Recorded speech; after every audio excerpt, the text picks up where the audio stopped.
Hey guys, tonight we begin with the twisted theatrics of the Roman Colosseum, a place where fairness was optional, lions were hungry, and subtlety was thrown into the arena alongside prisoners. So before you get comfortable, take a moment to like the video and subscribe, but only if you genuinely enjoy what I do here, and let me know in the comments where you're tuning in from and what time it is for you. It's always fascinating to see who's joining us from around the world. Now, dim the lights, maybe turn on a fan for that soft background hum, and let's ease into tonight's journey together. The Roman Colosseum was not designed for sportsmanship, it was designed for spectacle, and also possibly as a way for emperors to avoid doing actual paperwork. Today, we have stadiums for soccer. The Romans had stadiums for chaos. If you walked into the Colosseum expecting fairness, you'd be about as disappointed as someone who brought a picnic to a thunderstorm. The crowd wasn't looking for balance. They weren't here to see who fought best. They were here to see who fell best, ideally in the most theatrical way possible. Bonus points for flailing arms and tragic facial expressions. Let's be honest, the Roman definition of entertainment was robust. A perfectly matched fight between two trained gladiators? Sure, that happened. But far more common were the opening acts, criminals, captives, or very unlucky people who happened to owe the wrong senator money. These folks were given the equivalent of a sharp spoon and told to make it dramatic. And dramatic they made it. The Colosseum wasn't just a stadium, it was a form of civic therapy. Life in ancient Rome could be stressful, plagues, grain shortages, and the occasional fire. Watching someone else have a really, really bad day in a controlled environment was how people coped. And it was free. Funded by the emperor, the games were a very public please-like-me gesture. You got grain, a seat, and a view of someone running from an angry elephant. What more could you want? Even the architecture encouraged inequality. The emperor had the best seat, senators got cushions, and everyone else got a stone bench and sunstroke. The actual people in the arena? They got an audience. So fairness? Not exactly the design priority. This wasn't a fencing match. This was ancient Rome's version of dinner theatre. If your dinner included fried dormice and the play ended in screaming. If you were a participant, you weren't measured by your win-loss ratio. You were measured by how loud the crowd got when you tripped over your own foot and fell directly into a net. Nothing says public service quite like forcing an untrained civilian to fight a heavily armed professional in front of 50,000 strangers. The Romans had a word for this. Entertainment. And while we have game shows and cooking competitions, they preferred something with slightly more risk and significantly fewer rules. Enter the gladiator versus amateur match, a charming tradition where a trained killer faced off against, say, a baker with a sword, or a bureaucrat with an existential crisis. These weren't just one-off mistakes. These were planned. Sometimes the amateurs were volunteers, sometimes they were condemned criminals, and sometimes they were just guys who really should have read the fine print. Gladiators, contrary to modern movie logic, weren't all enslaved nobodies. Some were volunteers, some were celebrities, and all of them were highly trained. They lived in schools, had coaches, and were basically professional athletes, except with more armour and fewer endorsement deals. Now imagine pitting one of them against someone who learned sword fighting from watching shadows on a wall. The result was predictable, and that was the point. This wasn't about suspense. This was about spectacle. The audience didn't want a fair fight. They wanted to cheer for the obvious winner, while pretending the other guy had a shot. It was the ancient Roman version of watching a squirrel try to drive a chariot. And for the amateur, well, they had options. Option 1. Survive long enough to be mildly impressive. Option 2. Survive long enough for the crowd to feel sorry for you. Option 3. Get hit so quickly and dramatically that the audience laughs and the emperor nods in approval. If you were particularly charming or dramatic, you might even earn a reprieve. Romans loved a good underdog story, especially if the underdog was bleeding just the right amount. But most of the time, The outcome was settled before the match began. The crowd knew it. The fighters knew it.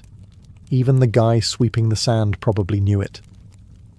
Let's say you're accused of a crime in ancient Rome. Maybe you stole something. Maybe you looked at the emperor's statue a little too long. Maybe your neighbour just really doesn't like you. Congratulations, you now qualify for a special appearance in the Colosseum. And by special appearance, we mean you're going to be introduced to a lion, up close, personally, and probably without warning. The damnatio ad bestias, or condemnation to the beasts, was a Roman tradition that asked the important question: what if our justice system was also a zoo? It was Rome's solution to everything from theft to treason. Throw the accused into the arena, open a gate, cue the music and the panic. The lions weren't ordinary cats either. They were imported, often from North Africa, and treated like star performers. They got better transportation than most citizens, and sometimes better food. The prisoner, meanwhile, got a tunic and a vague sense of doom. No armour, no weapon. Occasionally, a stick. Because nothing says fairness like handing someone a twig and telling them to make it look exciting. This wasn't a fight. It was a message. The Empire didn't just punish you, it made you part of the show. The more dramatic your final moments, the more the crowd cheered, the more the Emperor smiled, and the more everyone forgot their rent was overdue. And yes, people brought their children. Because why go to the Forum when you could teach your kids valuable life lessons like, don't commit fraud or you'll be lunch? Sometimes the condemned surprised everyone. They ran, they dodged, they climbed things. There's at least one account of a man playing dead so convincingly that the lion lost interest. Unfortunately, the crowd didn't. They made sure the show went on. If you're thinking, this seems excessive, the Romans would have agreed, but only if you suggested not using lions. That would have ruined the aesthetic. So let's say the lion match is over, and the crowds had their fill of seeing unarmed prisoners make friends with fate. What's next? Naturally, let's arm some people and send them back in, but with more animals, and weirder ones.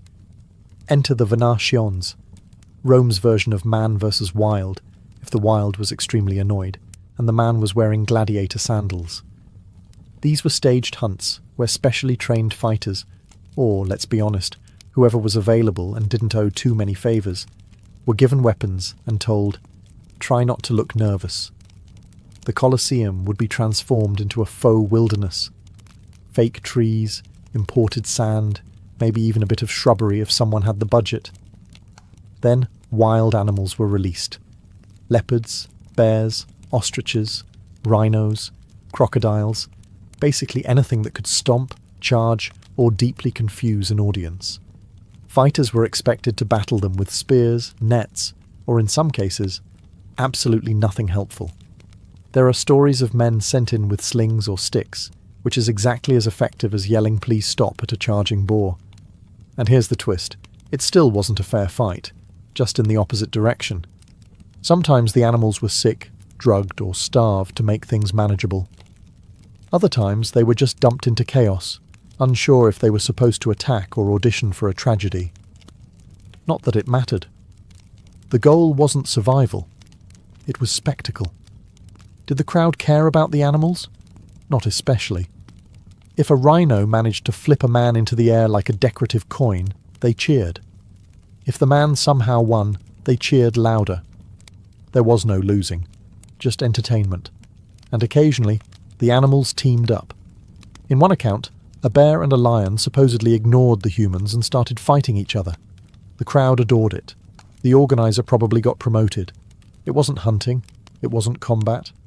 It was what happens when an empire gets rich enough to invent new hobbies and bored enough to turn the food chain into improv theatre. By now, the Roman Colosseum had established a theme. Take something brutal and somehow make it weirder. But when they wanted to really impress the audience, they dipped into mythology. Because why simply execute someone when you could recreate a legend while doing it? This delightful tradition was known as fatal charades. Not a game, unfortunately, but a form of public execution that merged storytelling with creative sentencing. Picture a condemned man dressed as Icarus, strapped into fake wings, and pushed off a platform. No, he didn't fly. No, it wasn't subtle. The Romans loved mythology, gods, heroes, tragic endings. So instead of quietly dealing with criminals, they reimagined their deaths as performances. The audience wasn't just watching justice, they were watching art. Violent, state-funded art. Take the story of Prometheus, for instance. In myth, he's chained to a rock and has a certain recurring eagle problem. In the Colosseum, they skipped the rock and used stage props. But the eagle? That part was real. Or Orpheus, the tragic musician who tried to rescue his wife from the underworld. The Roman version? A man in a tunic with a harp walks across the arena, and then someone quietly releases a few large, extremely uninterested animals. It didn't end with music. The crowd, of course, loved it. Finally, culture and entertainment, all in one. You could feel refined for recognizing the myth and still point and laugh when the guy in the Apollo wig tripped over his sandals. Were these performances accurate to the original stories? Not remotely. But accuracy wasn't the goal. Spectacle was. If they remembered the plot correctly, great. If not, they just invented a new version where Hercules loses a foot. To be clear, these weren't plays. The performers weren't actors. They were people who'd been sentenced to death and were now expected to help bring a story to life before exiting it in the final act. No curtain call, no applause, just a well-timed nod from the emperor, and a satisfied crowd who now felt a little more cultured, despite the fact that someone had just been Zeused off a scaffold. Just when you think the Colosseum couldn't get more extra, Rome said, "What if we made it a lake?" Yes, at various points in its early history, the Colosseum hosted mock naval battles called naumachii. Because when you've already turned executions into theatre, the next logical step is to simulate a maritime war, in a building that is very much not near the sea. Roman engineers, who clearly had both talent and too much time, figured out how to flood the arena floor, not with symbolism, with actual water, the kind that makes boats float and inexperienced sailors panic. The plan was simple: fill the floor, toss in a few ships, and stage a battle with real people who were often less informed about rowing than the audience.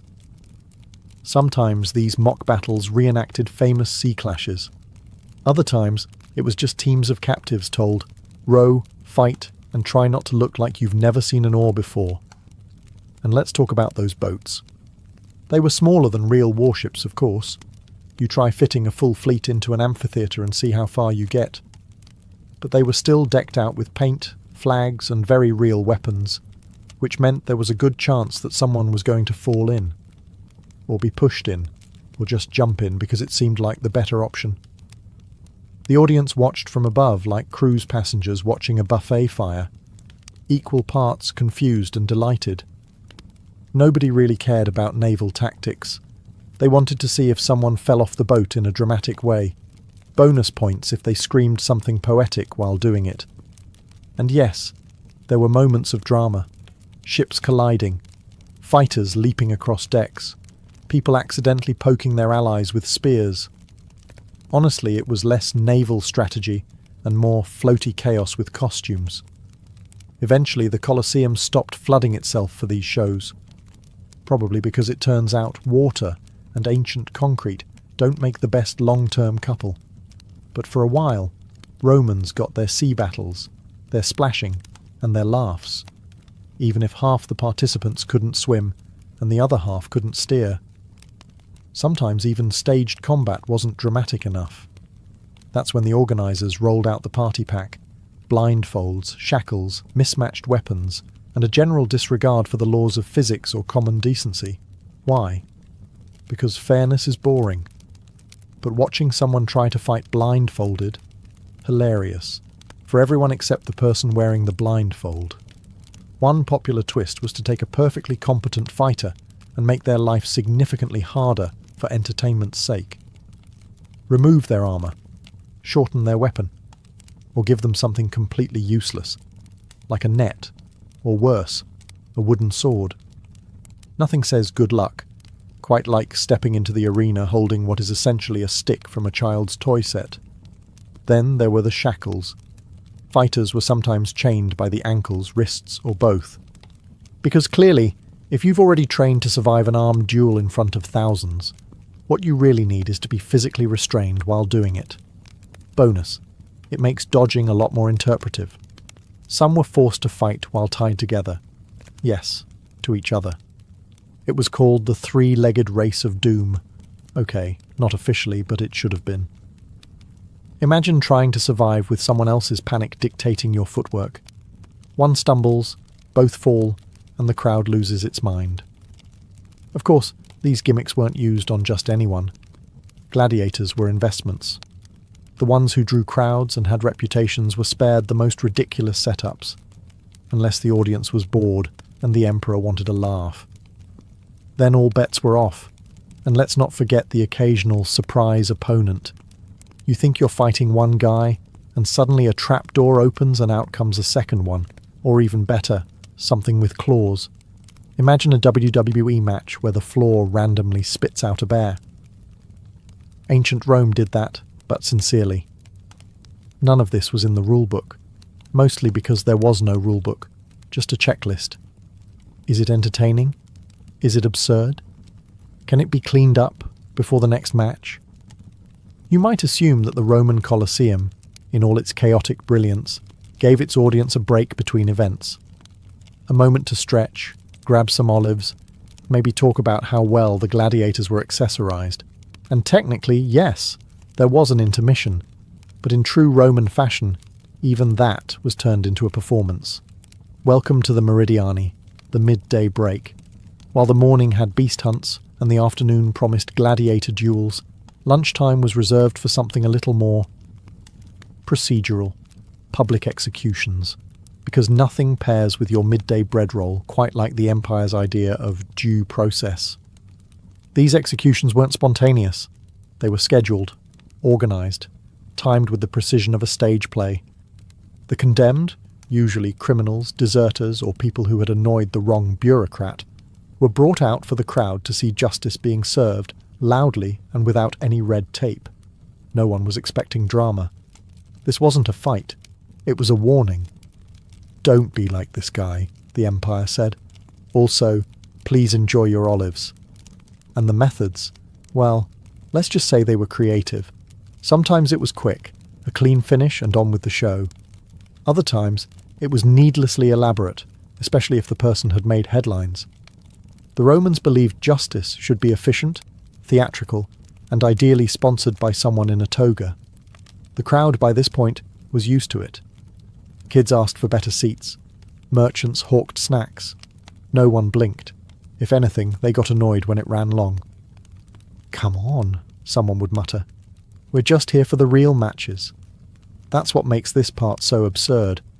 For the audience, executions were just filler content, like commercials. Only instead of advertising soap, they demonstrated why you shouldn't steal one. And if that feels unsettling, that's kind of the point. The Colosseum wasn't just an arena, it was a carefully choreographed showcase of control. Every moment, including intermission, was designed to remind the public who had power, and what happened when you challenged it. In modern sports, referees make the calls. In the Roman Colosseum, the final verdict came from thousands of sweaty spectators who had eaten too much bread and were possibly 2 goblets deep into wine. Yes, in Rome, justice was crowdsourced. After a gladiator match, the loser didn't always die immediately. If he fought well, or at least flailed with enthusiasm, the final decision rested with the audience. Would he live to fight another day, or become a cautionary tale for future footwork? Enter the thumbs. You've probably heard of the famous thumbs down, meaning death. Except, plot twist, historians aren't entirely sure which thumb meant what. Some sources say thumbs up meant execution, like a sword being drawn. Others say thumbs down meant sheathing the blade, aka mercy. And others argue the gestures weren't even about thumbs at all, but more vague hand-waving that made gladiators wish Romans had just invented scorecards. Either way, The audience's reaction mattered, and they were not shy. They came to the Colosseum ready to cheer, boo, and yell unsolicited opinions at people literally fighting for their lives. It was ancient Yelp, only with more tunics and fewer stars. If a fighter was boring, he might get silence, the worst possible outcome. If he was exciting, the crowd roared for mercy, or punishment, or both. It was a little unclear, honestly, but very loud. Some gladiators courted favour. They played to the stands. They had fans. Yes, actual fan bases. Certain fighters were known by name, and some even had merchandise. Okay, not official merchandise, but people wore carvings of them. Same idea. And if the emperor was present? Oh, it got political fast. He could override the crowd's vote, granting mercy or insisting on execution. Either way, he was reading the room, like a stand-up comic, but with higher stakes and fewer jokes. Well, depending on the emperor. So while the games looked like chaos, they were weirdly democratic, at least for the fighters. If you entertained, you had a shot. If you didn't, well, the crowd was ready to vote, with their voices, their hands, and occasionally their sandwiches. Because in the Colosseum, survival wasn't just about skill. It was about giving the people a good show, and hoping they were in a generous mood. Of all the creatures you might expect to face in the Roman Colosseum, lions, tigers, that one guy with a net, the humble wild boar probably wouldn't top your list. But in ancient Rome, pigs weren't just food. They were part of the entertainment, and not in a cute, farm petting zoo kind of way. Wild boars were no joke. These were muscular, tusk-wielding, forest-born battering rams with hooves. Think of them as nature's angry bowling balls, with less mercy and more momentum.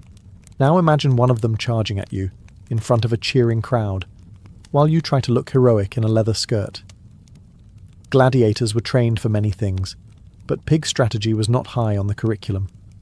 Sometimes boars were used in animal hunts, Venationes, released into the arena for fighters to take down with spears. Other times, in an effort to keep things spicy, the boars were introduced mid-combat as surprise guests.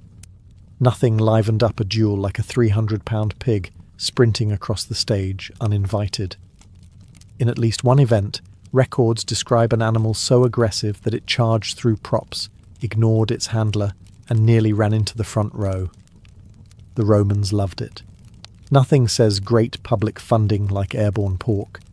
And if you're wondering how this counts as entertainment, to the Roman crowd, unpredictability was the point. A lion was majestic. A tiger was terrifying. But a boar, that was hilarious. Especially when someone underestimated it. Even emperors got in on the action. Some hosted themed hunts, showcasing their exotic animal collections, including particularly fierce pigs, just to prove how well-stocked their empire was in both bacon and bravado. The fighters, meanwhile, were mostly just trying to survive. You could train to counter a sword. You could anticipate a human. But a wild boar, that was pure chaos in pig form, with tusks that turned kneecaps into hazards. And in the grand tradition of Roman entertainment, no one asked the important question, should we be doing this? They just asked, can we fit another boar into this scene? Spoiler, they could. And they often did. The arena floor was no ordinary stretch of sand.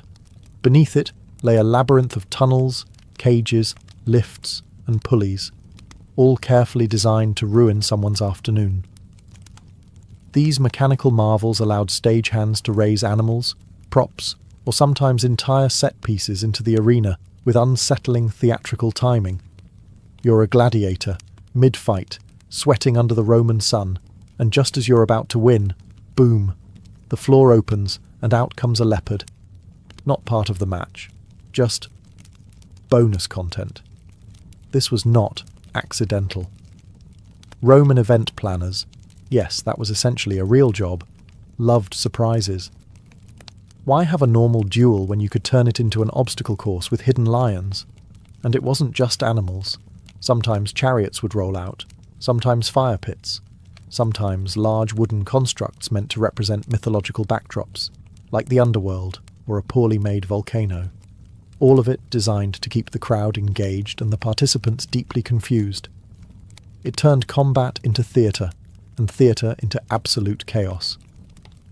You didn't just fight your opponent. You fought the floor, the props, and your growing suspicion that someone behind the scenes was laughing very hard. These trapdoors were operated by teams of slaves and workers beneath the stage, coordinating timing with the precision of a military operation, or at least a mildly chaotic circus.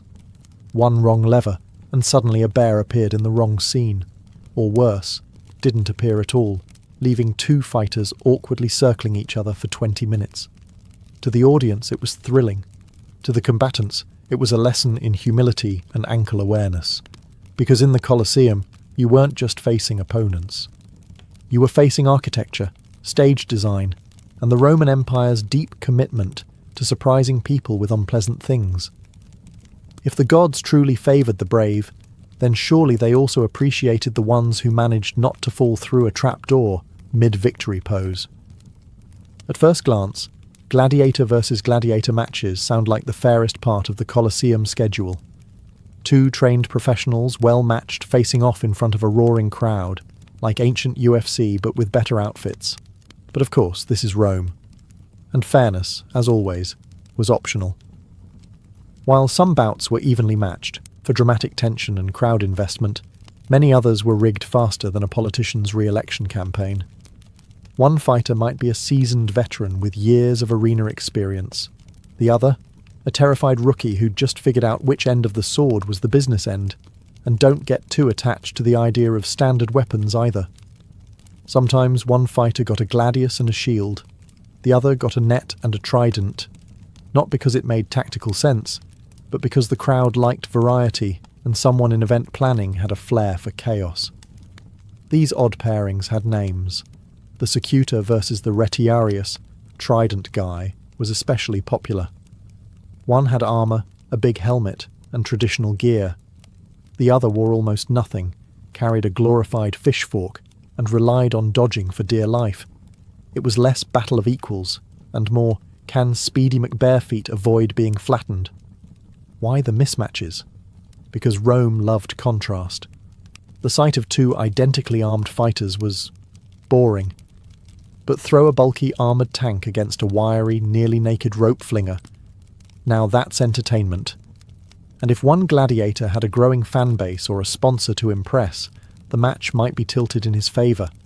Not so he could prove himself, but so he could look even cooler while winning. Gladiators weren't just fighters. They were investments, walking brand names. If someone had a dramatic win streak or a distinctive fighting style, the Empire leaned in. Fans bought figurines, children reenacted their victories. Merchandising wasn't official, but it existed.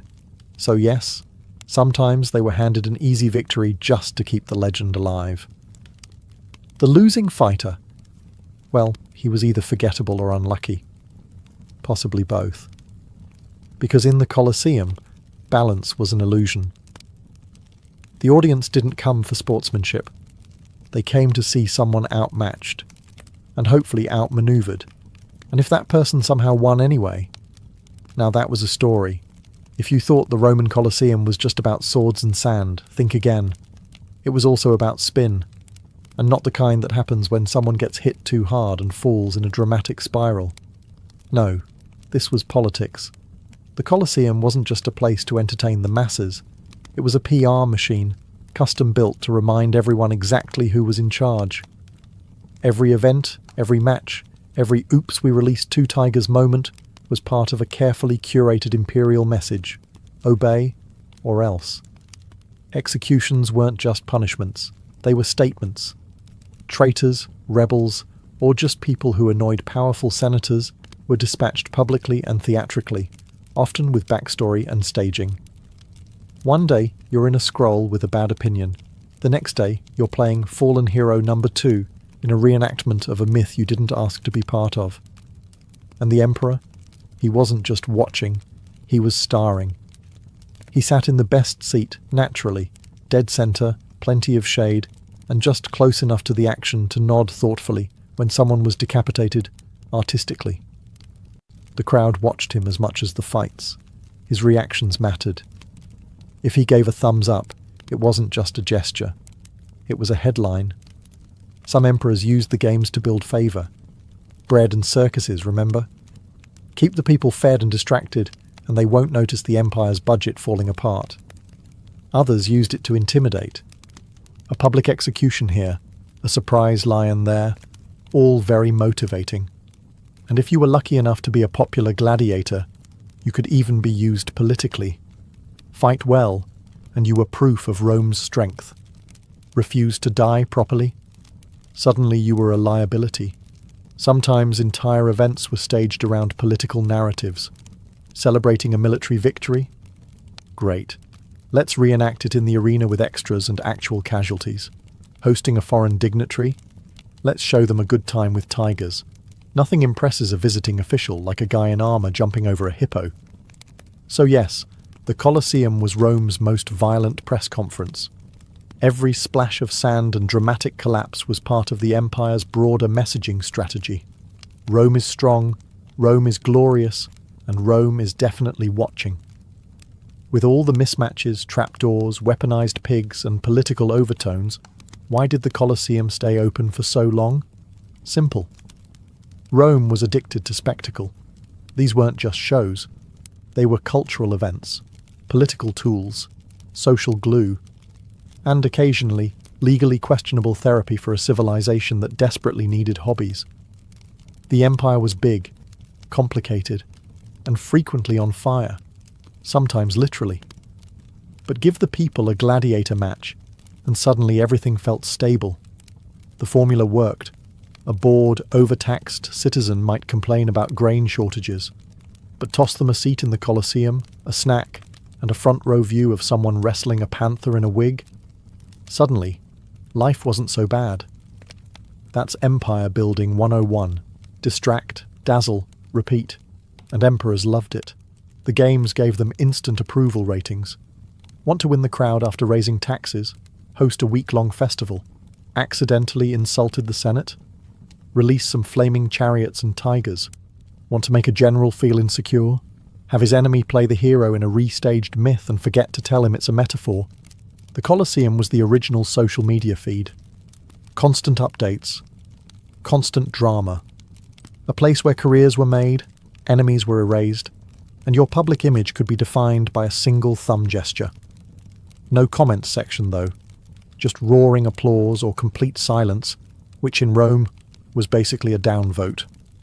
But even the greatest empires get tired. Over time, the shows became less extravagant. The animals harder to import. The audience less dazzled. By the time Rome began to crumble, even the Colosseum started to feel like yesterday's news. Sand and stone don't last forever, and neither do attention spans. Still, the legacy lingered. Even today, we remember the Colosseum not as a sports arena, but as a monument to how far a society will go for a good show. It wasn't fair, it wasn't kind, but it was unforgettable. Because when you build a stage for 50,000 people and fill it with fire, iron, and politics, well, you're not aiming for subtlety, you're aiming for history. Imagine you're a farmer in ancient Ireland. It's April 30th, and the winds are shifting. You look out over the rolling hills and mutter to yourself, "Yep, time to light something on fire again." Welcome to Beltane, the ancient Celtic fire festival that wasn't just about celebrating the start of summer, it was about surviving it. While modern folks might pop a sunscreen bottle and complain about the heat, your ancestors were busy stacking wood and herding cows between two roaring bonfires. Why? Because they believed the smoke could purify, protect, and maybe even impress the local spirits.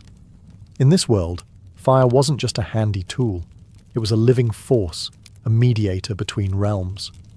Lighting it wasn't casual. It was sacred. The druids, the spiritual MVPs of the community, were in charge of the flames. They'd chant, gesture dramatically, and eventually summon a central bonfire, known as the need fire, which every household flame in the region was relit from. Think of it as a spiritual reset button, but with way more sparks and fewer user manuals. As the fires crackled, villagers would lead their livestock, Yes, the actual cows and sheep, between the twin blazes. It sounds a bit excessive, but this was insurance against disease and misfortune. Want your cattle to stay healthy and productive? March them through fire. Want to stay fertile? Take a daring leap over the flames yourself. Nothing says romance like mild singeing. And of course, there was dancing, naked or clothed, depending on the year and how much mead was involved. Couples might jump the flames together to bind their love, while solo dancers hoped to stir some divine matchmaking from above. Beltane was more than a festival. It was a ritual of seasonal transformation, a fiery handshake between mortals and the other world. And once the fires died down, the embers were scattered in the fields, spreading the blessing of flame across the land. Now let's leave the damp hills of Celtic lands and cross into the arid, sun-blasted heart of ancient Persia. Here, fire wasn't something to dance around while hoping your sheep stayed healthy. It was a godly presence, a divine force that had to be fed, revered, and absolutely not sneezed on. Welcome to Zoroastrianism, one of the world's oldest monotheistic religions, where fire wasn't just sacred, it was truth itself. In fact, they called it Atar, a living symbol of Asher, the divine order of the universe. That meant fire wasn't just a helpful kitchen guest, it was a glowing representative of cosmic balance. So, no pressure.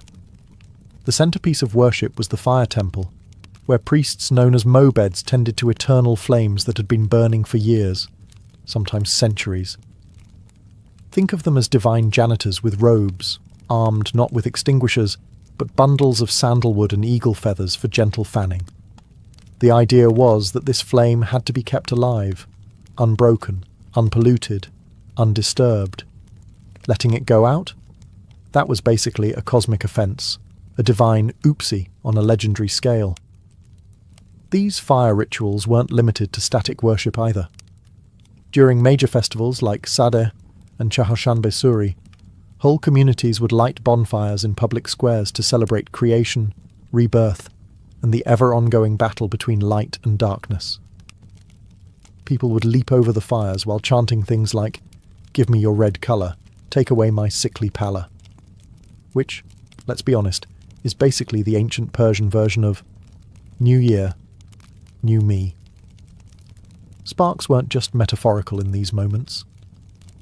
The fire became a messenger, carrying prayers to the heavens, while also warding off lurking demons and any bad luck that might have been hiding under your rug. Even funeral rites avoided flame directly touching the dead. Why? Because that would pollute it.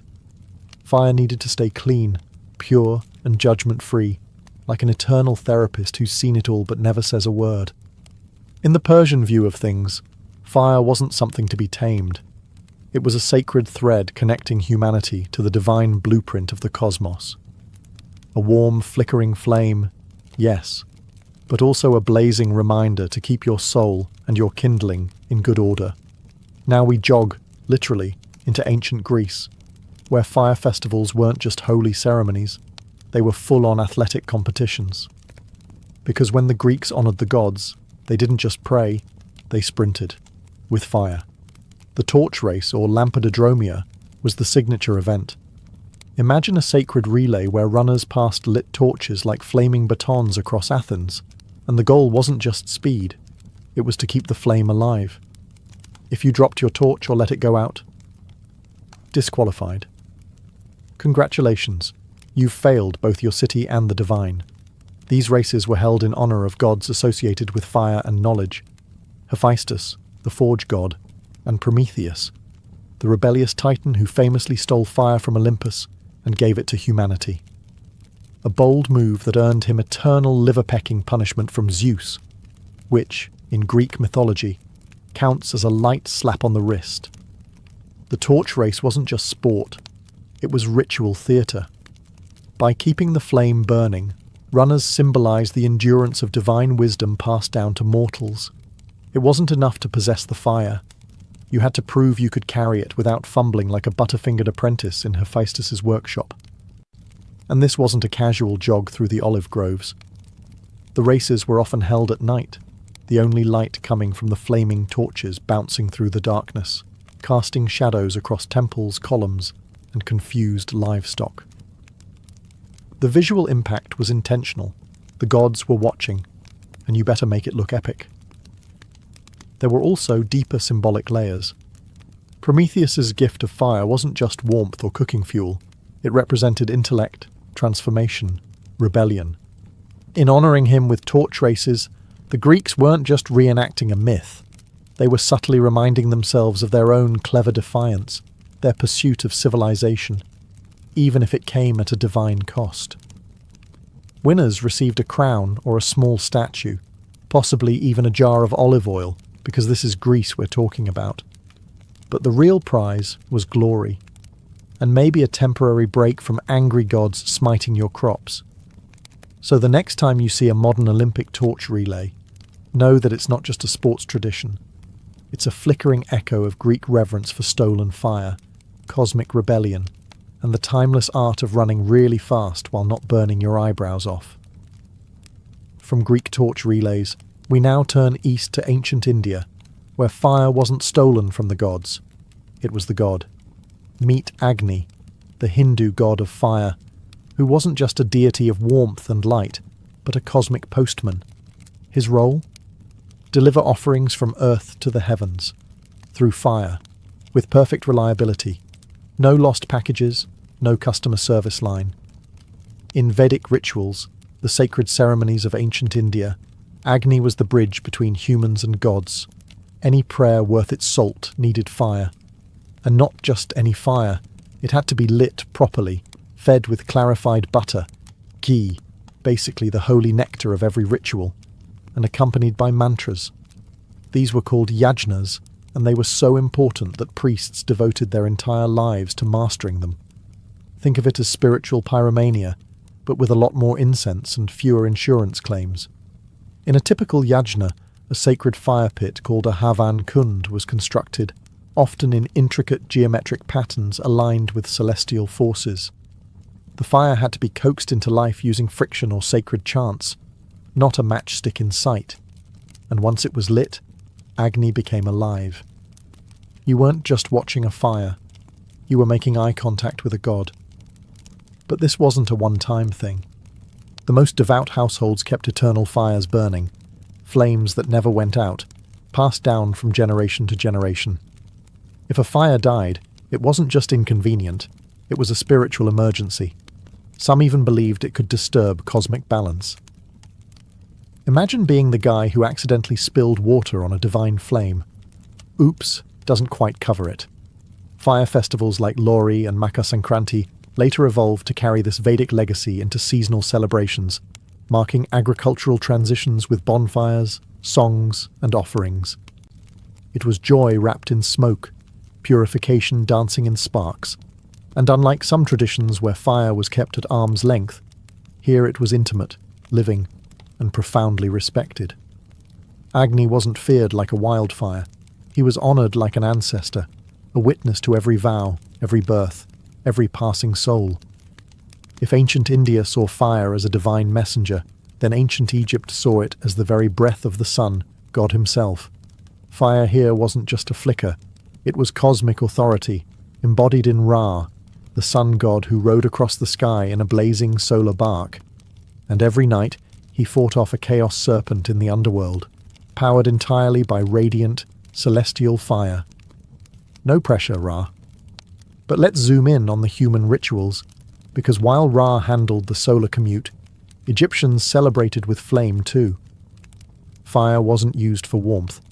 It was a symbol of purification, protection, and rebirth. Temples were designed to catch the morning sun in their darkest chambers, as if the gods themselves were turning on the lights. The most famous fire ritual? The Feast of Opet, or the Wepet Renpet festival, which marked the new year. It wasn't your average countdown and fireworks situation. It was a multi-day spectacle featuring priests, incense, offerings, and, most importantly, ceremonial torches carried in processions. These weren't just for show. The fire represented Ra's rejuvenating energy returning to Earth, warding off darkness and illness.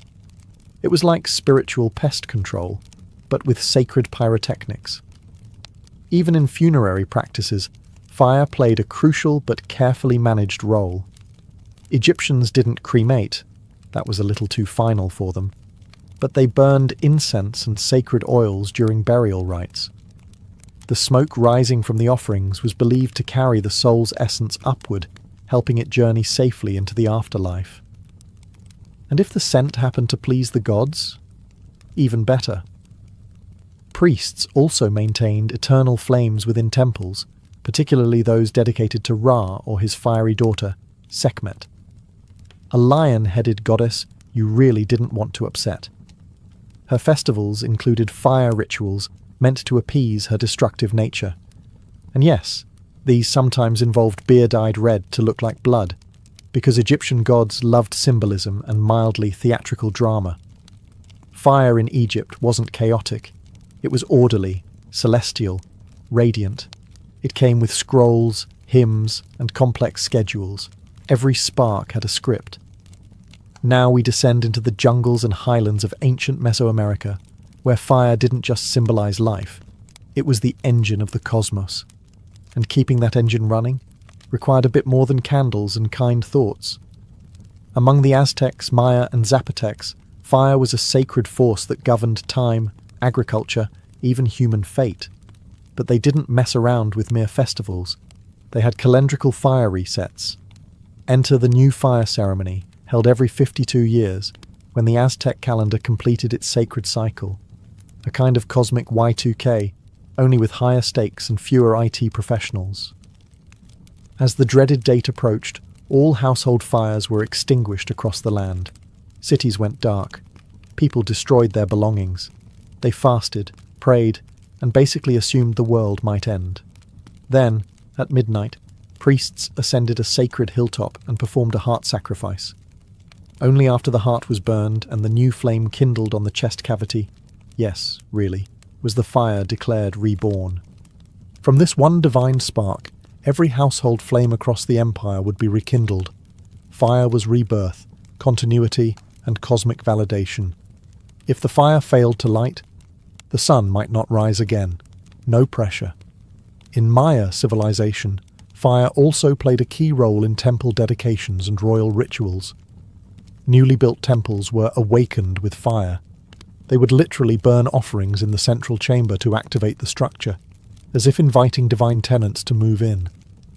And if you were a king, your accession to power required fire rites, including incense burning and sometimes ritual bloodletting just to show you meant it. The Zapotecs were just as committed. Their fire god, Cochillo, was closely tied to storms and lightning, and festivals in his honor included bonfires, dances, and occasionally the dramatic burning of symbolic effigies, sort of a divine piñata with a flammable personality. Across all these cultures, fire was a dialogue with the gods, but also a demand. It was hungry, and it needed feeding, not just with logs or copal resin, but with sacrifice. The smoke didn't just rise, it spoke. Now let's sail into the vast Pacific, where islands dot the ocean like stepping stones of fire. For the ancient Polynesians, fire wasn't just a necessity. It was an origin story, a divine inheritance passed down from gods who lived inside mountains. At the heart of many Polynesian fire beliefs stands the goddess Pele, the tempestuous spirit of volcanoes, particularly revered in Hawaiian mythology. She wasn't a calm hearth goddess gently tending your cooking pot.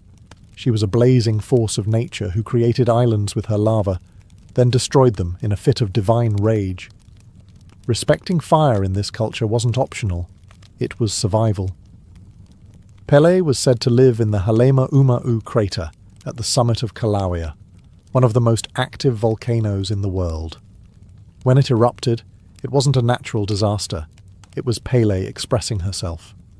Lava flows were seen as her fiery footsteps, reshaping the land according to divine will.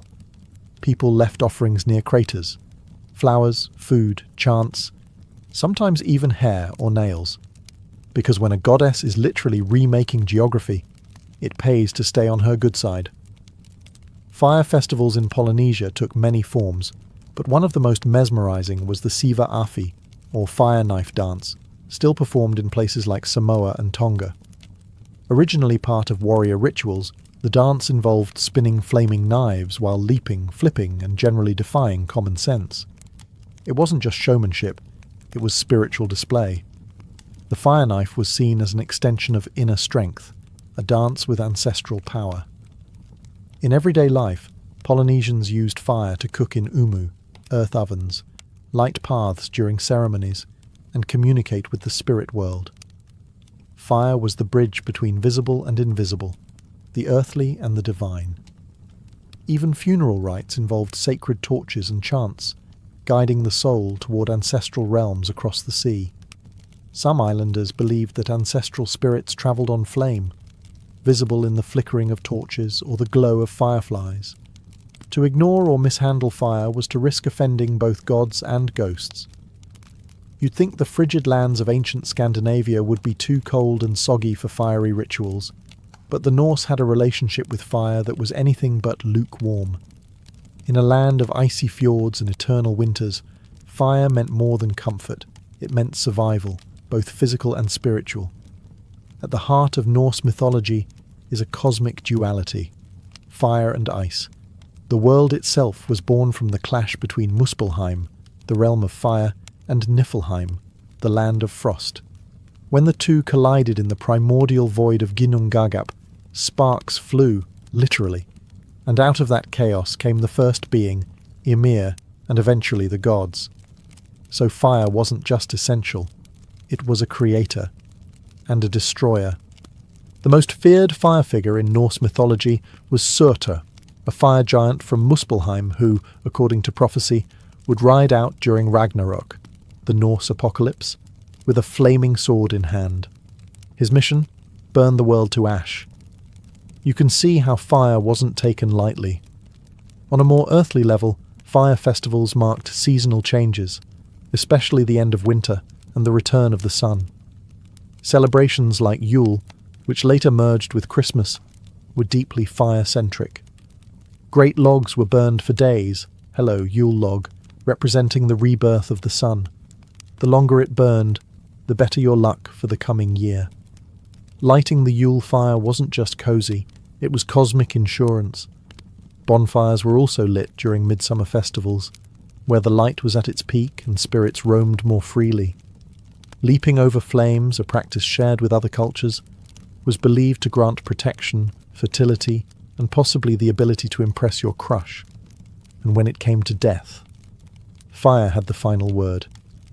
Viking funerals weren't all longboats and slow-motion archery, but yes, cremation was common, and fire was believed to release the soul to Valhalla, or Folkvanger, the afterlife realms of warriors and the chosen. The fire cleansed, elevated, and honoured. It was part farewell, part transformation, and part dramatic flair. Across the ancient world, fire wasn't just life-giving, it was judgmental. It could warm your home or incinerate your legacy. For many cultures, fire became the ultimate test, a tool of divine justice, spiritual purification, and cosmic reckoning. And unlike modern courts, there were no appeals. In ancient India, fire wasn't only a god, it was also a witness. In the epic Ramayana, Sita, wife of the hero Rama, had to undergo a trial by fire, literally. After being kidnapped and rescued, she walked through flames to prove her purity. The fire, Agni himself, emerged not with a guilty verdict, but with a divine nod. She was unscathed, and therefore innocent. A hot mess of gender expectations, yes, but also an example of how fire was seen as the final arbiter of truth. In medieval and ancient Europe, similar ideas took root in trial by ordeal. Suspected criminals, witches, or unfortunates with bad luck were sometimes subjected to fire-based tests, like holding a red-hot iron or walking across glowing coals. If their wounds healed cleanly, they were innocent. If not, well, you probably didn't want to be around for the closing arguments. While these trials weren't exactly spiritually uplifting, they showed the lingering belief that fire could reveal divine will. In Zoroastrianism, One of the earliest notions of fire as judgment emerged in the concept of Chinvat Bridge, the crossing point to the afterlife. At death, souls would walk a blade-thin bridge above a river of molten metal. Those who had lived righteously would find it as gentle as warm milk. The wicked? Let's just say they discovered that divine metal has no chill. Even the Aztecs, who worshipped fire with meticulous devotion, saw it as a cyclical trial. If their new fire ceremony failed, the world could end. Fire, once a gift from the gods, could also become their chosen method of cosmic deletion. It kept humanity humble, and maybe a little flammable. Throughout all these traditions, fire became a mirror. What you brought to it, truth, guilt, devotion or fear, was what it revealed. Whether in sacred rites or terrifying trials, fire was the final exam of the soul. In ancient Egypt, paying taxes wasn't just an economic duty, it was practically a spiritual obligation. The pharaoh wasn't your average bureaucrat. He was the divine middleman between gods and humans, so when he demanded tribute, it wasn't viewed as exploitation. It was seen as maintaining cosmic balance. Ma'at, the sacred order of the universe. Nothing like being taxed by a god to keep things in perspective. Money, as we know it, didn't really exist in early Egyptian society. So how did the pharaoh fill his royal coffers? Grain. Lots and lots of grain. The Nile's annual flooding ensured fertile fields, and after harvest, scribes would arrive, clipboard in hand, or rather, papyrus scroll, to measure exactly how much you owed. They used rope, sticks, and something resembling a calculator made of frustration. If your land produced 10 sacks, you might owe 3 to the state. Not paying, not an option. You could lose your land, your cattle, or find yourself mysteriously volunteered for a state labour project. Because yes, you could also pay in labour. The towering pyramids of Giza weren't built by aliens or slaves. They were built in part by taxpayers. If you didn't have enough grain or goods, you could be conscripted for public works, hauling limestone, digging irrigation canals, or constructing the latest shrine to Horus. Congratulations, you're now part of Egypt's National Infrastructure Initiative. The whole system was recorded meticulously by scribes, those sharp-eyed record keepers with a monopoly on literacy. They documented everything, from how much wheat you owed to whether your donkey was taxable. Yes, even animals could be taxed. If it moved and had value, chances are the state wanted a piece of it. Egypt's tax system was centralized, efficient, and, when needed, brutally enforced. But it was also flexible. During years of famine or poor flooding, tax collectors might reduce quotas, not out of kindness necessarily, but because dead farmers don't pay taxes. Leave it to the Romans to turn bodily functions into taxable assets. In the sprawling empire of marble forums and gladiator games, taxation was both a bureaucratic art and a source of legendary grumbling. You could be taxed for land, slaves, doors, and yes, urine, because nothing says efficient government like charging people to pee. Let's start with the infamous urine tax, or vectigal uriny. Public urinals and fullers' workshops collected human urine, which was then used, no joke, as a source of ammonia to bleach clothing and tan leather.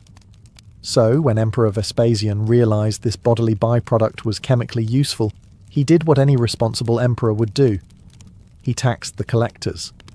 The phrase, "money doesn't stink," pecunia non olet, was born when his son Titus questioned the morality of such a tax. Vespasian handed him a coin and asked if it smelled. It didn't. Point made. But that's just the tip of the imperial iceberg. Rome had taxes on windows to encourage modest architecture. Slave ownership came with its own tariff, and inheritance taxes could shave off a chunk of what you left behind. There was even a sales tax, though it only applied to free citizens, because if you were enslaved, congratulations. You were already a form of taxable property. Tax collectors were called publicani, and let's just say they weren't winning popularity contests. These middlemen paid the state in advance for the right to collect taxes, then squeezed citizens for as much as possible to turn a profit. They were the ancient equivalent of a private collection agency run by a hedge fund. And if you refused to pay, soldiers might show up to help convince you. Despite all this, Roman taxation funded some impressive projects: aqueducts, roads, temples, and military conquests that stretched the empire from Britain to Syria. You could argue that Roman taxes built civilization and crushed it, depending on where you stood. And yes, tax revolts happened. Provinces groaned under the weight of tribute, and more than one rebellion started with the words, "How much?" In the heart of Mesoamerica, the Aztec Empire ran one of the most elaborate and structured tribute systems the world has ever seen. And no, it wasn't based on gold or coins. It was powered by cocoa beans, jaguar pelts, and feathers so fine they made European kings look underdressed.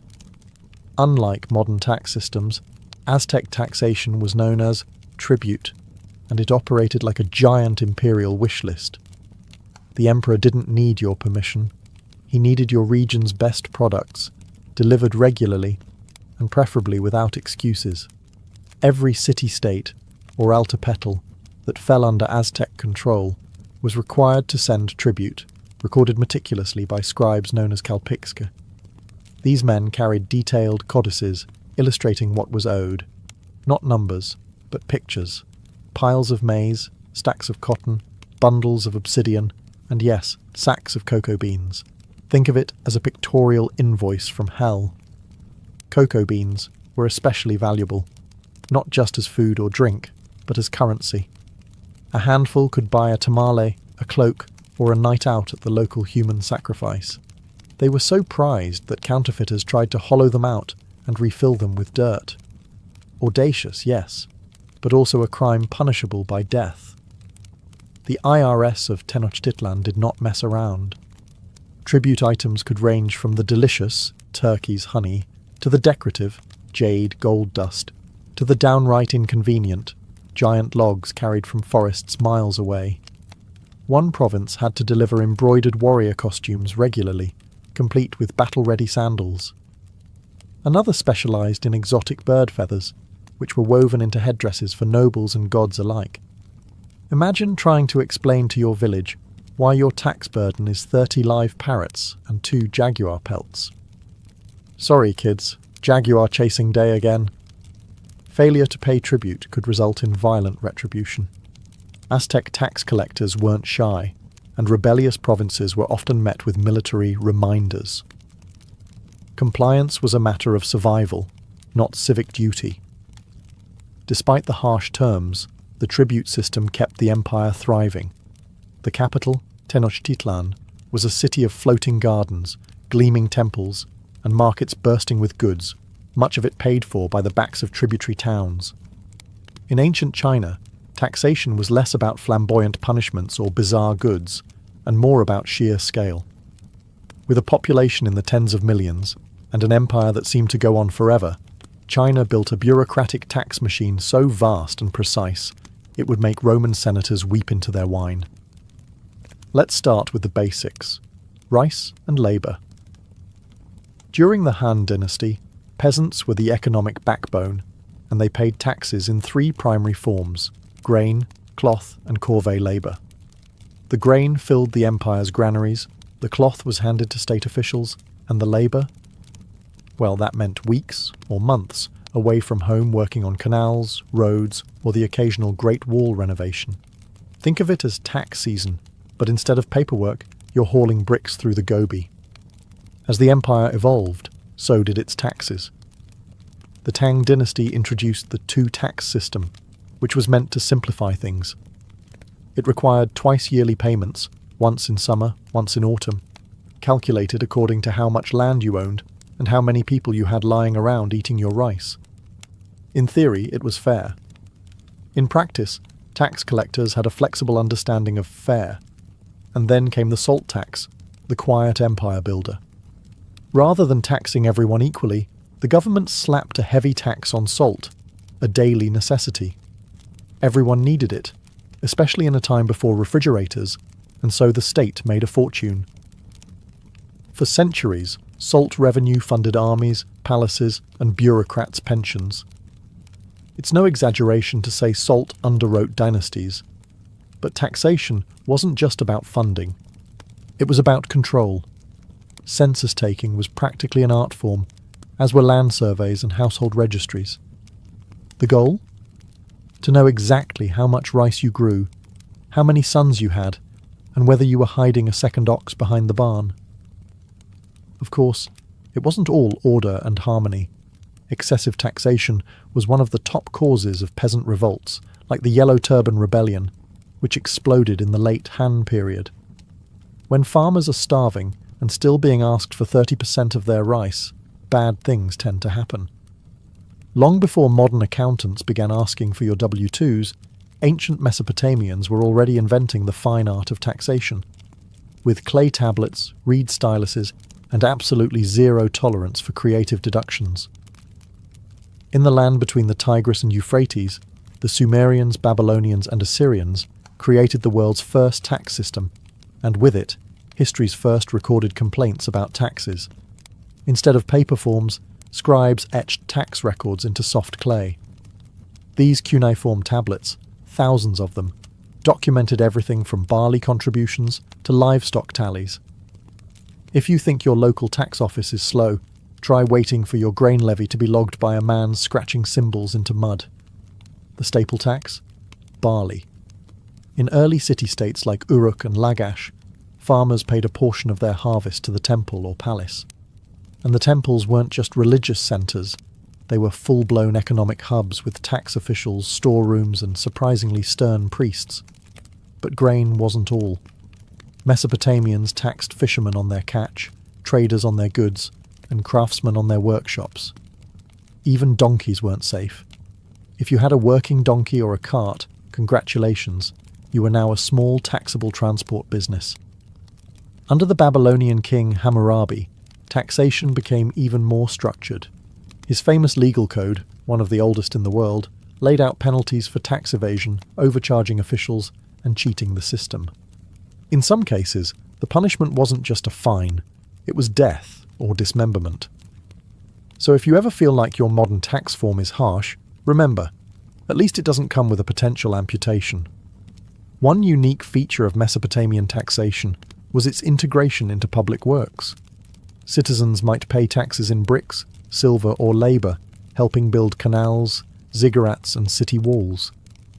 If you couldn't pay in goods, the state could take your time, or your children's time. Nothing says fiscal responsibility like loaning your kid to the temple for a season. Yet, despite its age, the Mesopotamian tax system was remarkably efficient. It helped manage sprawling cities, fund irrigation networks, and support armies. In other words, it kept the whole operation from crumbling like a sun-baked mud brick. In ancient Greece, taxes were less about state order and more about awkwardly passing the bill around.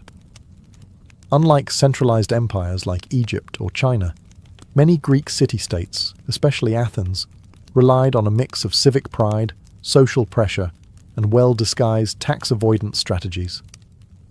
Let's start with the basics. Direct taxation on citizens was rare. Athenian citizens didn't pay income tax like we do today. Instead, they were expected to contribute to the state through liturgies, a fancy way of saying, "Hey, rich guy, it's your turn to pay for a play, a worship, or a festival." These weren't technically taxes, but try saying no and still getting invited to dinner. Meanwhile, foreigners and metics, resident aliens who lived and worked in Athens, did pay taxes. They were required to fork over a monthly protection fee, which covered the privilege of not being a full citizen. Essentially, thanks for living here. Now cough it up. Trade was another gold mine. Import and export goods came through the bustling port of Piraeus, and Athens made sure to grab its cut with customs taxes, tolls, and docking fees. You could tax olive oil, wine, or pottery, just not ideas. Those flowed freely from the mouths of philosophers who, naturally, had opinions about taxation too. Plato believed that rulers should live modestly and serve the state, not profit from it. Aristotle, ever the realist, saw taxation as a necessary part of governance, though he noted that excessive taxation could lead to rebellion. Meanwhile, the average Athenian just wanted the tax collectors to stay far away from their grape harvest. Which brings us to the real villains of the story, tax farmers. Rather than collecting taxes themselves, Greek states auctioned off the right to collect them. The highest bidder would pay the state up front, then go out and recoup the money, plus plenty extra. These tax farmers were about as popular as wet tunics at a symposium. Despite the chaos, the system worked, more or less. Taxes funded temples, wars, roads, and democracy itself. But resentment simmered, especially among the poor, and tax abuse occasionally led to public outrage, lawsuits, or exile. Welcome to the Inca Empire, where you didn't pay taxes with money, or even cocoa beans. You paid with your hands, feet, and spine. The Inca created one of the most impressive civilizations in the Americas, stretching across modern-day Peru, Ecuador, Bolivia, and Chile. And they did it without coins, markets, or written language. So how did they fund it all? With a tax system based entirely on labour, known as the mitar. The mitar wasn't a suggestion, it was mandatory state service. Every able-bodied male citizen owed the empire a set number of days each year, usually spent building roads, farming state land, mining silver, or hauling stones for temples and fortresses. Picture the Inca tax form as a calendar, not a bill. The genius of the mitar system was its efficiency. Instead of centralizing everything in one place, the empire broke up labor across thousands of local communities called ailis. Each ailu sent its workers when called upon, and in return, the empire provided food, tools, and access to communal storehouses. You gave your time and got survival. Need a bridge over a mountain gorge? The mitar provided. Need hundreds of miles of paved roads to connect cities like Cusco and Machu Picchu? Mitar. Want a massive stone temple where each block weighs as much as a bus? Yes, that too. But the taxes didn't stop at muscle. Citizens were also expected to grow crops on state-owned fields, raise llamas for transport, and weave cloth for the military and aristocracy. Entire regions specialized in producing maize, potatoes, or textiles for redistribution. The empire stored these goods in enormous warehouses, kolkas, strategically placed along roads for use in times of famine or war. Unlike many other ancient civilizations, the Incas didn't use tax collectors in the traditional sense. Instead, local leaders kept quipus, knotted cords used to track labor and production. They didn't need writing when they had the world's most complex tax abacus made of string. And yes, resistance existed. After the Spanish arrived, they co-opted the mitar for forced mining labor, which quickly turned exploitative and deadly. What had once been a system of communal duty became a nightmare. During the Islamic Golden Age, from the 8th to 13th centuries, the empires of the Middle East, North Africa, and parts of Europe ran some of the most sophisticated taxation systems the world had seen since Rome. But unlike earlier models of raw extraction, Islamic taxation came wrapped in moral philosophy, religious duty, and meticulous bookkeeping. At the heart of it all was zakat, a religious tax and one of the 5 pillars of Islam. It wasn't just a donation, it was mandatory. Every able Muslim was expected to give around 2.5% of their wealth annually to help the poor, the indebted, and travellers in need. It was a tax designed not to fund palaces or armies, but to promote social justice. Think of it as the original wealth redistribution scheme, only with divine oversight. But zakat was just the beginning. There was also the kharaj, a land tax levied on non-Muslims who farmed conquered lands, and the jizya, a poll tax paid by non-Muslims in exchange for protection and exemption from military service. These taxes weren't arbitrary. They were legally defined, scaled according to wealth, and in many cases negotiated between communities and rulers. Non-Muslims could keep their religions and local customs as long as they paid on time. To manage all this, the caliphates developed a professional class of scribes and accountants. They kept ledgers in Arabic script, tracked markets, and issued receipts. The Diwan, or state treasury, was not a chaotic chest of coins, but a centralized bureaucracy with trained clerks and standardized forms. Think Excel sheets, but on parchment. One unique feature of Islamic taxation was its connection to market regulation. Officials known as muhtasibs roamed bazaars to ensure fair pricing, honest weights, and moral conduct. If you tried to hide your profits to avoid zakat, the muhtasib might appear with a scale, a stern stare, and possibly a citation from the Quran. And while corruption wasn't unknown, there were regular audits and public accountability.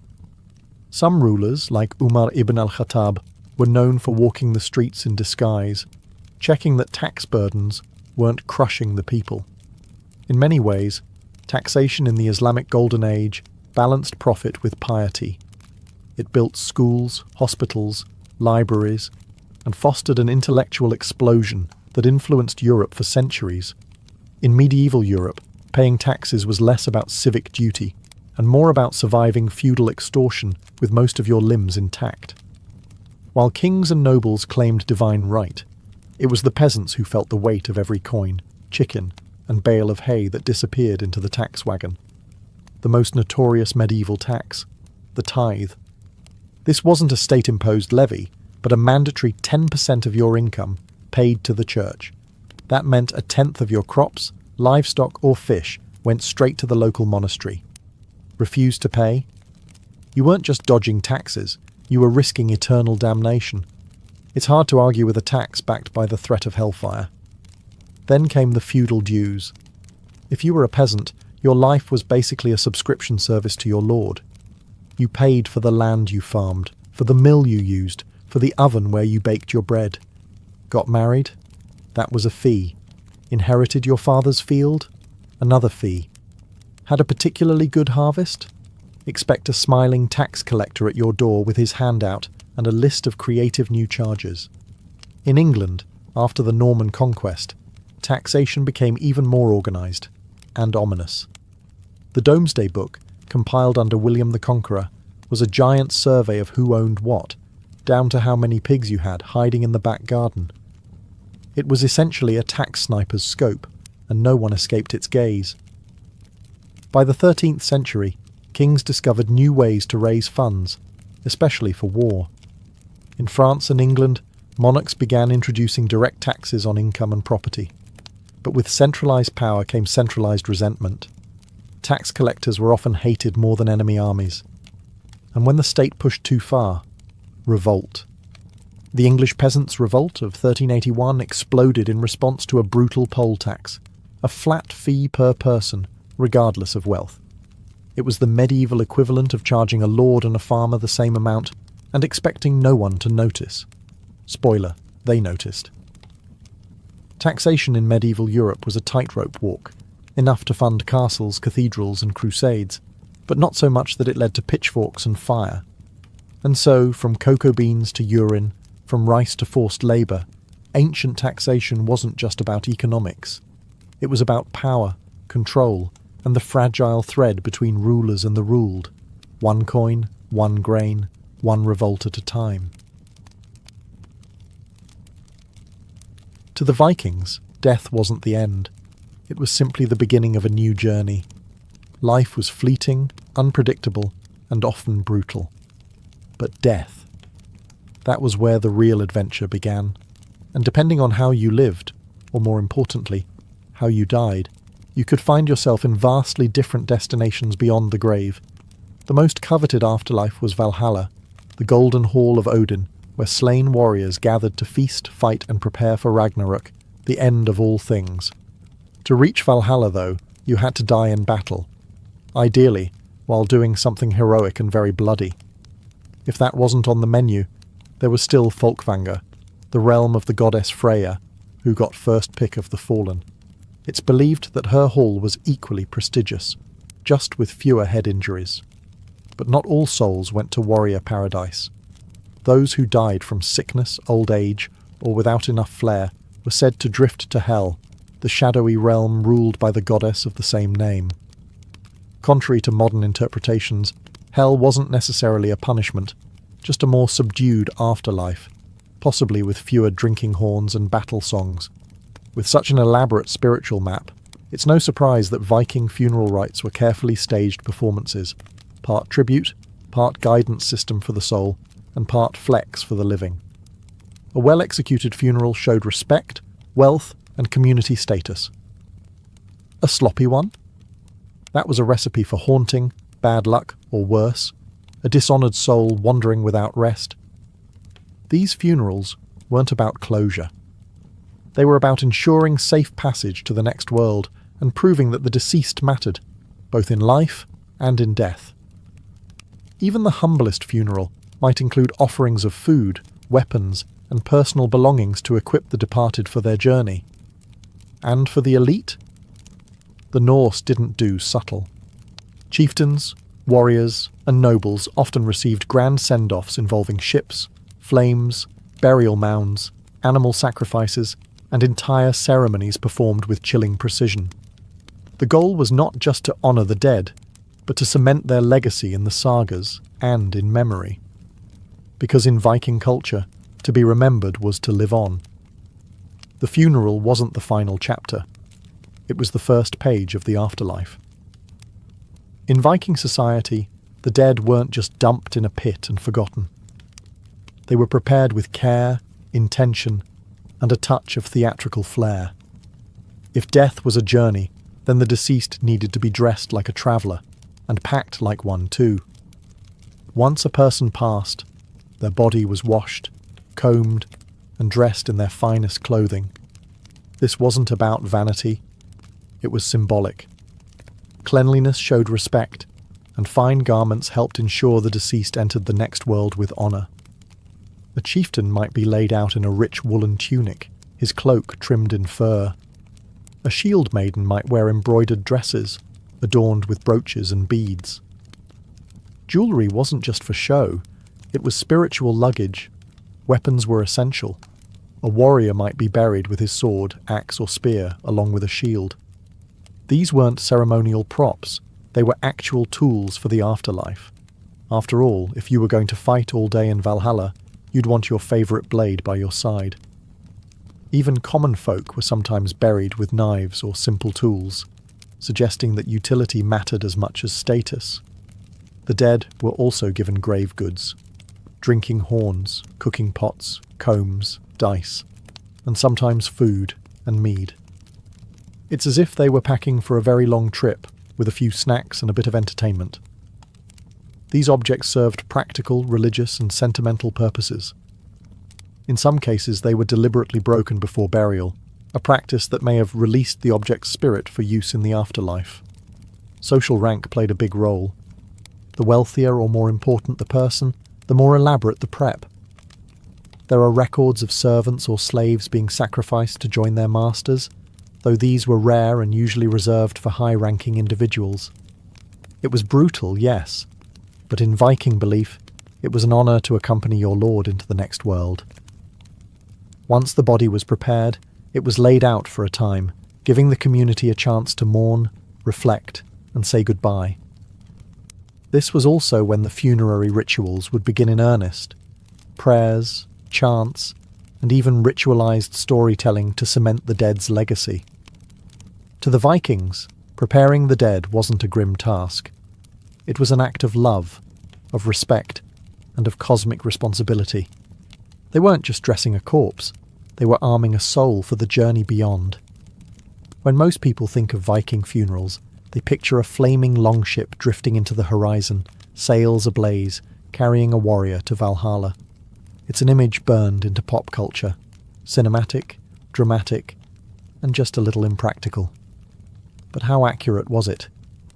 The short answer: partly true, partly poetic license. Vikings had a deep relationship with ships. These weren't just modes of transportation. They were symbols of power, status, and life itself. To be buried in a ship, or even with part of one, was the ultimate farewell. For seafarers, warriors, and nobles, it represented a return to the sea, to the gods, or to the great journey ahead. But contrary to popular belief, Most Viking funeral ships were not set on fire and pushed out to sea. That image likely comes from a combination of later medieval myths and 19th century romantic paintings.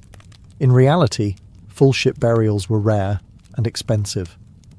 When they did happen, the ship was usually placed on land, the body and grave goods arranged inside, and the whole structure was either buried under a mound or set on fire in place. One of the most famous examples is the Oseberg burial found in Norway. It contained a beautifully carved ship holding two women, richly dressed, surrounded by textiles, sledges, and animal sacrifices. No flames, just earth and legacy. Another example, the Gokstad burial, held the body of a chieftain, his weapons, tools, and even sacrificed horses. Again, no water, no fire, just honour and craftsmanship. That said, there were cremation burials involving boats, or symbolic representations of them. In some regions, smaller boats or boat-shaped outlines made of stones were used in cremation ceremonies, with the pyre built directly on the ship. These events were spectacular, if not logistically simple. Burning an entire boat took a lot of wood, space, and nerves of steel. The fire wasn't just for show. In Viking belief, fire purified the soul, sending smoke upward to the gods. It also prevented the dead from returning as restless spirits, a very real fear in Norse mythology. Viking funerals weren't just solemn affairs, they were investments in the afterlife. The dead weren't sent off empty-handed. Instead, they were loaded up with grave goods, a kind of spiritual starter pack, designed to ensure comfort, status, and survival in the next world. Let's start with the essentials. Almost every Viking burial, from simple farmer to powerful jarl, included tools, weapons, and personal belongings. A man might be buried with his sword, axe, or bow. A woman might have keys, brooches, weaving tools, or even cooking pots. These weren't symbolic trinkets. They were believed to be used by the soul after death, in whatever realm they were bound for. Whether Valhalla or Hell, no one wanted to show up unarmed or without proper home goods. Wealthier individuals received more elaborate send-offs. Some burials include drinking horns, board games, imported silks, musical instruments, and entire carts or sledges. One woman in the famous Oseberg burial was interred with an ornate wagon, 5 intricately carved animal heads, and dozens of textiles, enough to open a boutique in the afterlife. But what really set Viking funerals apart was their use of animal sacrifice. Horses were common companions in elite burials, symbols of status, transportation, and power. Archaeologists have uncovered graves with multiple horses, carefully arranged, clearly sacrificed for the occasion. Dogs, hawks, and even oxen also make appearances, each likely chosen for specific spiritual or symbolic reasons. In some cases, the sacrifices extended beyond animals. Slaves or servants might be killed and buried alongside their master. This wasn't casual cruelty. It was considered a form of loyalty or service, though from a modern perspective, it's undeniably grim.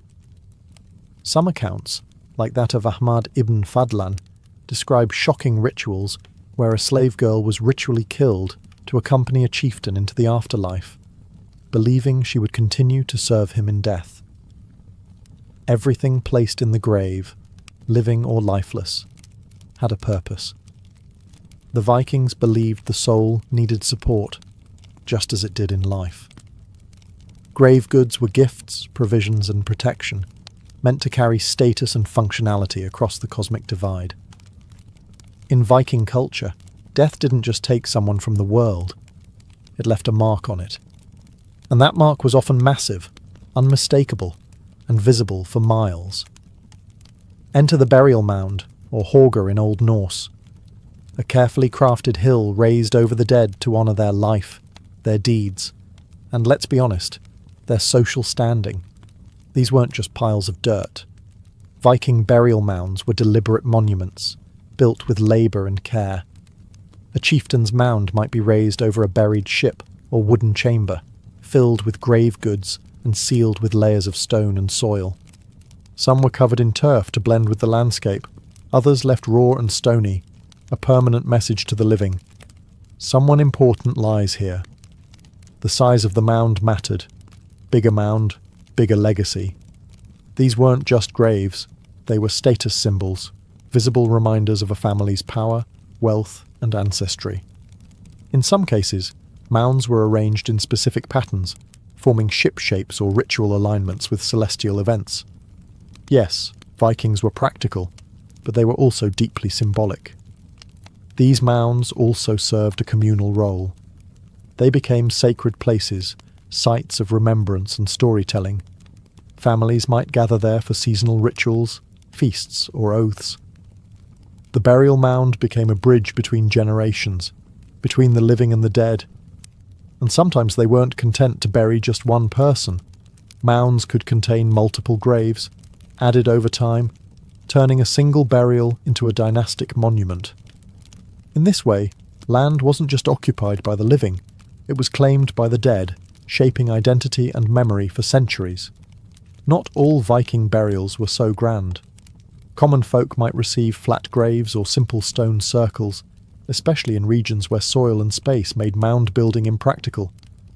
But even these had care: grave goods, cremation remains, and orientation with the sun or stars. It was a reminder that even in modest death, the Viking spirit sought meaning. To burn or to bury? That was the Viking funeral dilemma, and the answer depended on region, status, era, and belief. While modern Viking imagery tends to lean heavily toward dramatic flames and firelit farewells, the truth is more nuanced. Vikings used both cremation and inhumation, often side by side in the same communities. Let's start with cremation. In early Viking periods, especially in Sweden and parts of Denmark, cremation was the dominant rite. The body would be placed on a funeral pyre, surrounded by grave goods, and set ablaze. The fire was not just destruction, it was purification, a spiritual release.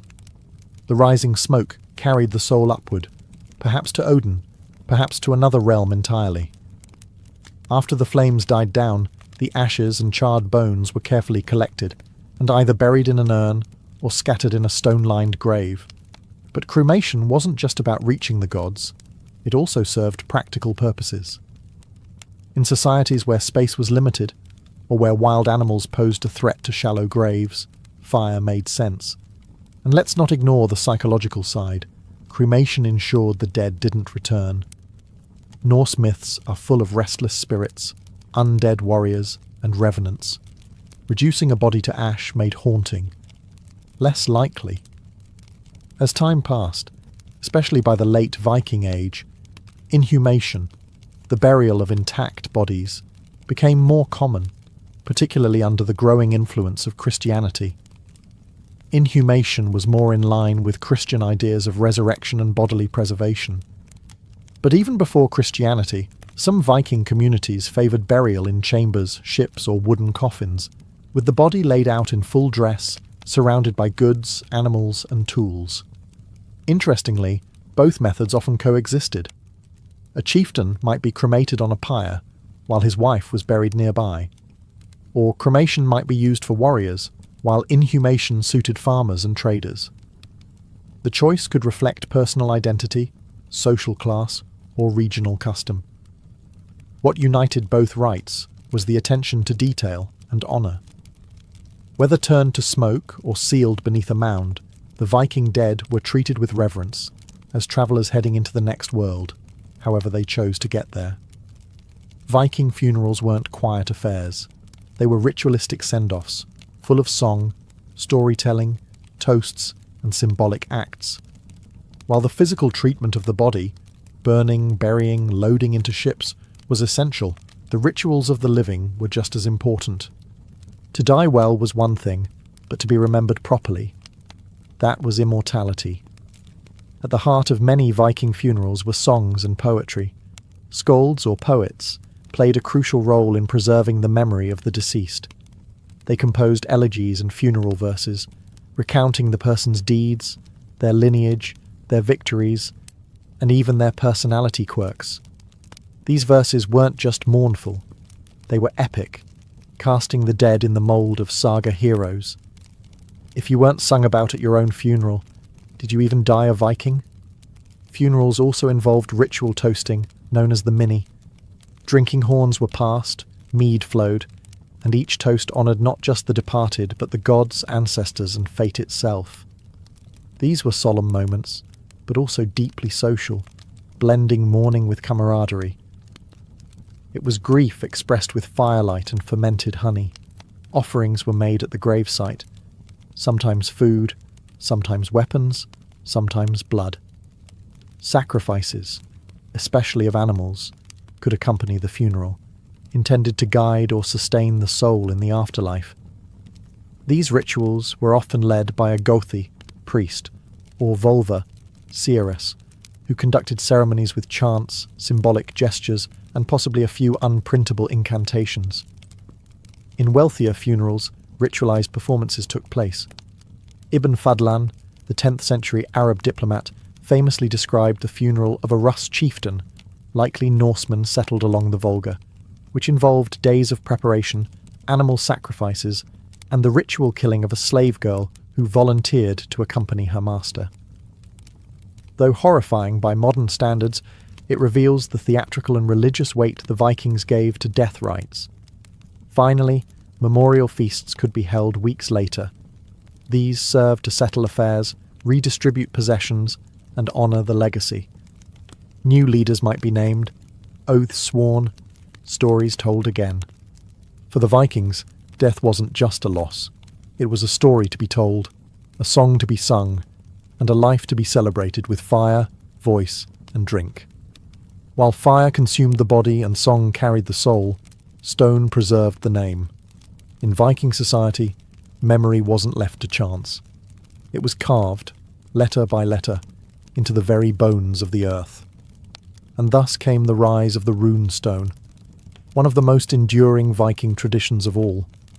Rune stones weren't gravestones in the modern sense. You weren't placing a small marker next to a plot. You were erecting a public monument, meant to be seen, read, and respected. These stones stood along roads, near bridges, at crossroads, and beside burial mounds, bold declarations of the life and legacy of the dead. The inscriptions were written in runic script, an alphabet used across the Norse world. Some were simple. Gunnar raised this stone in memory of his brother. Others were sprawling epics, recounting voyages, battles, and deeds. Some even included curses for anyone who dared deface or move the stone. If you move this stone, may your bones rot and your cattle give no milk. Vikings didn't mess around. And while many stones honoured warriors and chieftains, others memorialised merchants, travellers, and even women. A famous example is the Jelling stones in Denmark, massive rune stones erected by King Harald Bluetooth to honour his parents and declare the Christianisation of Denmark. They blend pagan tradition with emerging Christian influence, showing how rune stones adapted over time. The act of carving a rune stone wasn't cheap. It required a skilled rune master, time, and a hefty piece of stone, usually granite or sandstone. But the reward was eternity.